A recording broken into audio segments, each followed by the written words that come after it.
Like many sixth graders, Ciera Nesmith loves spending time with her friends. I like to cheerlead, and I like to do gymnastics and play with my friends a lot, stay over their houses. Ciera suffers from sickle cell anemia and spent almost half of her life in a hospital room. She dreams of being a fashion designer and tries to ignore the IV needle in her hand as she creates her latest outfit. I've had it since the day I was born.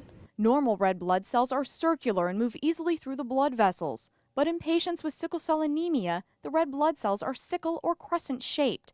They're stiff and sticky and can form clumps that get stuck in the blood vessels, which blocks blood flow, causing pain and even organ damage. First, my heart comes to the place it hurts, and it's usually in my legs or in my back and my head, well, with my arms.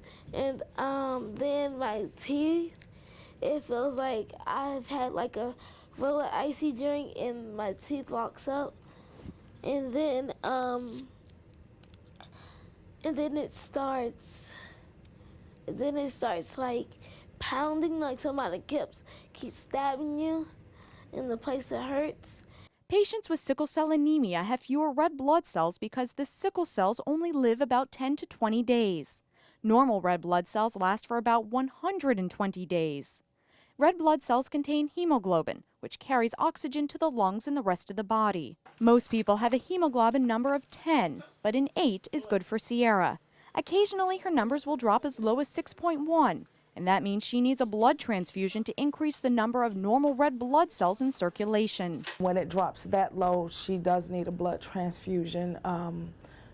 Depending on how low it goes, it's if she needs 1 unit of blood or 2.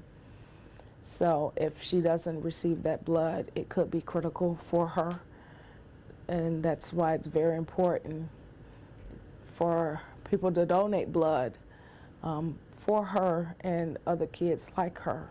Ciera's in the hospital about every 3 to 6 months. She's only 11 years old and she's already had 12 blood transfusions. I feel blessed because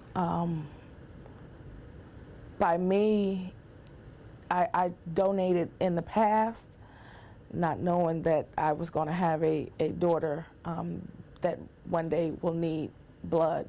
Ciera will live with sickle cell anemia the rest of her life. There is no cure for the disease, and she knows more hospital stays are inevitable. But she is thankful to those that donate blood so she can continue to dream of seeing her fashions on the runway.